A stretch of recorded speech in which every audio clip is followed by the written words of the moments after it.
آپ کو کیا نظر آ رہا ہے اتنی بڑی تعداد میں پارلیمنٹیرینز نااہل ہو سکتے ہیں اور اس کے کیا سیاسی نتائج ہوں؟ دیکھیں گور صاحب بڑے مجے ہوئے قانون دان ہیں، انہیں کیسز کی نوعیت کا بھی پتہ ہے، تو انہیں اگر یہ معلوم ہے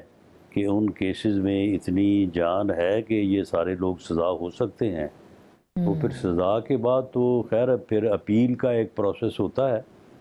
اس پروسیس کے بعد پھر جو ہے وہ دوسرا مرحلہ آتا ہے ڈسکوالیفیکیشن کا اور الیکشن کا، تو وہ تو اس کے مطابق ہی انجام پائے گا۔ تو اس کا مطلب یہ ہے کہ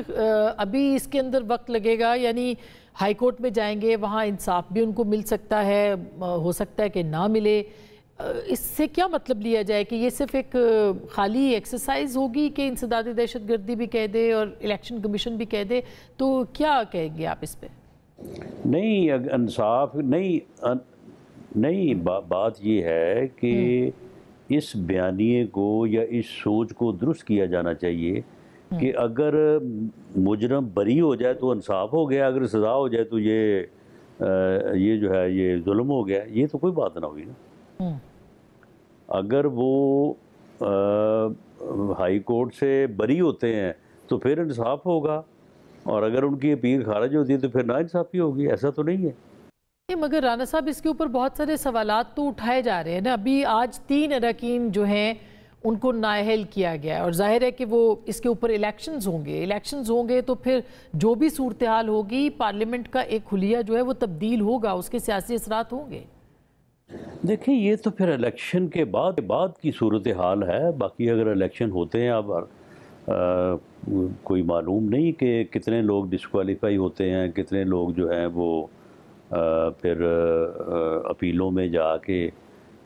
جو ہے وہ ریسٹور ہو جاتے ہیں یا ڈسکوالیفائی رہتے ہیں، اور اس کے اوپر پھر کتنی سیٹوں پہ الیکشن ہوتا ہے، الیکشن کا رزلٹ کیا ہوتا ہے، تو یہ تو ایک لمبا پروسیس ہے۔ تو یہ کتنے وقت کا پروسیس آپ کو لگ رہا ہے کہ یہ ہوگا؟ یعنی ہائی کورٹ میں اپیلیں اور دیگر معاملات، کیا اس میں وقت لگے گا آپ کے خیال میں؟ مزید وقت لگے گا؟ نہیں، میرا خیال ہے کہ اس کو 6 ماہ سے 1 سال میں یہ پروسیس مکمل ہو سکتا ہے، اتنی جلدی نہیں۔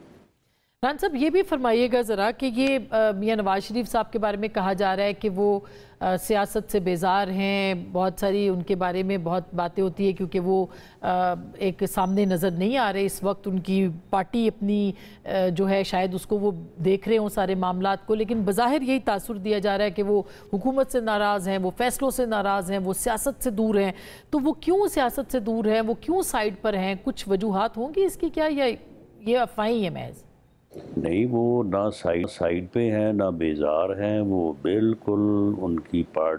وہ پارٹی کے صدر ہیں، ان کی پارٹی کی پنجاب میں گورنمنٹ ہے، ان کی پارٹی کی مرکز میں گورنمنٹ ہے، وہ پوری طرح سے ہر چیز کے اوپر جو ہے وہ ان کی مشاورت بھی چلتی ہے، ڈائریکشن بھی چلتی ہے، بس وہ ایک پالیسی کے تحت جو ہے وہ جب پرائم منسٹر ہیں گورنمنٹ کو ریپریزنٹ کرنے کے لیے، چیف منسٹر ہیں، تو وہ میڈیا میں جو ہے وہ کم آتے ہیں، اور وہ میں سمجھتا ہوں کہ پارٹی نے جو اس بارے میں پالیسی اختیار کی ہے وہ بہتر ہے۔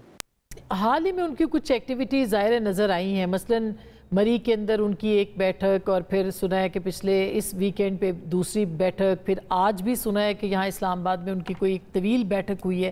تو پھر یہ بھی اطلاعات آ رہی ہیں کہ وہ عمران خان صاحب کے لیے بھی کوئی نرم گوشہ رکھتے ہیں، تو کیا یہ اطلاعات درست ہیں کہ یہ بیٹھک جو ہے وہ اسی سلسلے کی کڑی بیٹھکیں ہو سکتی ہیں، اور کیا واقعی نرم گوشہ رکھتے ہیں؟ یہ افواہیں ہیں اور بے بنیاد افواہیں ہیں۔ اچھا، یہ میٹنگ جو ہے یہ اب نہیں ہو رہی، یہ پچھلے 1.5 سال سے متواتر اور تسلسل کے ساتھ ہو رہی ہیں، ہر ہفتے ہر 15 دن بعد جو ہے وہ یہ میٹنگز ہوتی ہیں۔